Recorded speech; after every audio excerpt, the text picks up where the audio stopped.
Hello बच्चों, welcome to the sapling of knowledge. और आज हम class 6 chapter 6 perimeter and area page number 139 करने वाले हैं। Figure it out. ये जो फिगर आपको दिया गया है, इस फिगर का 10 ग्राम जो है आपको बुक के पीछे दिया है, उसको आपको कट करके जो जो क्वेश्चन आपसे पूछे गए उससे रिलेटेड आंसर देने हैं। ये जो है ना, इसको कट करके आपको ओवरलैप करके चेक करना है एरिया, और इससे रिलेटेड आपको आंसर देने हैं फिगर इट आउट के। Explore and figure out how many pieces have the same area.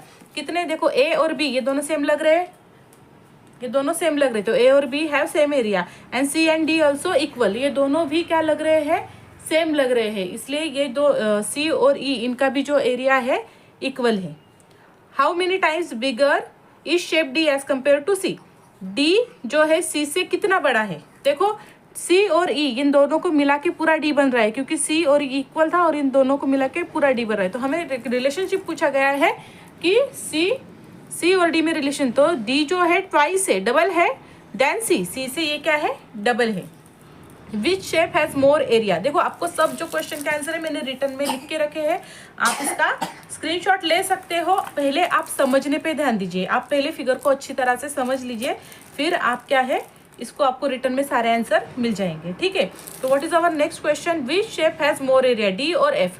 ये देखो डी है और एफ है, दोनों में ज्यादा बड़ा एरिया कौन सा है। अगर डी को मैं इस तरह से कट करती हूँ तो ये 2 ट्राइंगल बन जाएगा, और एफ को इस तरह से कट करती हूँ तो ये भी 2 ट्राइंगल बन जाएगा। तो बोथ हैव सेम एरिया, मतलब दोनों क्या है, इक्वल है। What is the area of shape A compare to the shape ji.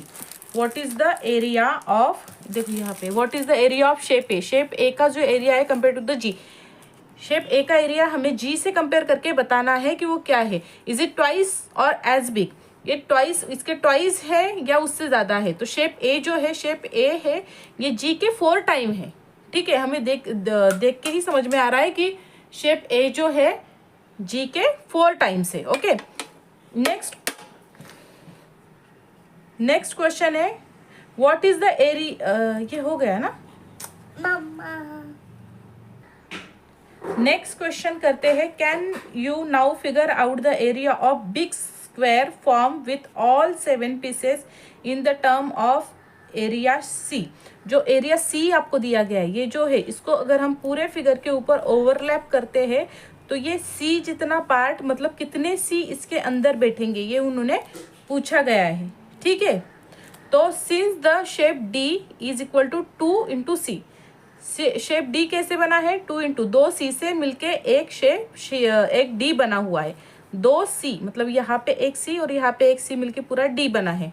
Relationship axis between D, अगर ये डी को हम यहाँ पे 1 2 3, आपके पास पूरा फिगर है, आप ओवरलैप करके चेक कर सकते हो कि जो सी है कितना है, सी है, सी जो डी सी दोनों 2 सी मिलके, मतलब सी और ई मिलके डी बन रहा है या नहीं। और जो डी है इस फिगर के ऊपर, मतलब ऐसे रो में कितनी बार बैठ रहा है और इस तरह से कितनी बार। तो डी जो है 4 स्क्वायर यहाँ बैठेंगे और 4 स्क्वायर यहाँ बैठेंगे, तो टोटल हो गया 16। तो हमारा टोटल एरिया 16, ये जो है यहाँ पे नहीं, सॉरी, डी जो है यहाँ पे 1 2 एंड 3 शेप बैठेंगे, तो सी हमारा 4 होता है, डी 3 बैठता है, तो 3 3 जा।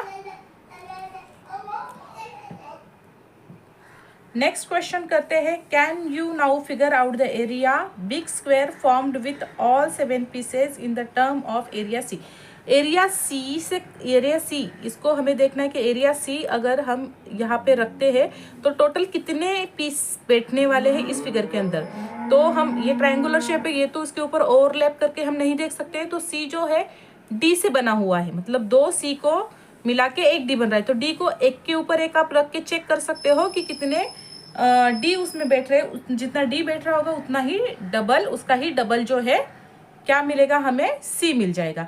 तो डी जो है कितने, टोटल 8 डी इस फिगर के ऊपर बैठते हैं, टोटल 8 टाइम्स डी इसके ऊपर बैठ रहे हैं, तो मतलब सी कितना होगा, 16 सी इस फिगर के ऊपर, मतलब इस फिगर में 16 सी हम बना सकते हैं, ओके, समझा। नेक्स्ट क्वेश्चन करते हैं, arrange the 7 pieces to form a rectangle.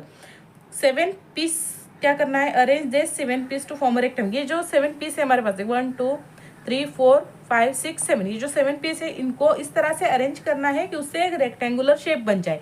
देखो यहाँ मैंने करके दिखा दिया है आपको, इस तरह से आपको भी अरेंज करके उससे रेक्टेंगुलर शेप बनाना है। नेक्स्ट क्वेश्चन करते हैं, are the perimeter of square and rectangle from this 7 piece different or same. तो जो भी रेक्टेंगल हमने बनाया है या फिर स्क्वायर बनाया है, शेप कोई भी हो, एरिया कभी भी चेंज नहीं होता है। ठीक है, तो रेक्टेंगल बना लो या फिर स्क्वायर बना लो, एरिया सेम रहेगा। ओके, आज के लिए इतना ही करते हैं। अगर आपको वीडियो अच्छी लगी हो तो प्लीज़ लाइक कर दीजिए, शेयर कर दीजिए और सब्सक्राइब कर दीजिए। सारे क्वेश्चंस के आंसर इसमें हैं, इसका स्क्रीनशॉट ले लीजिए।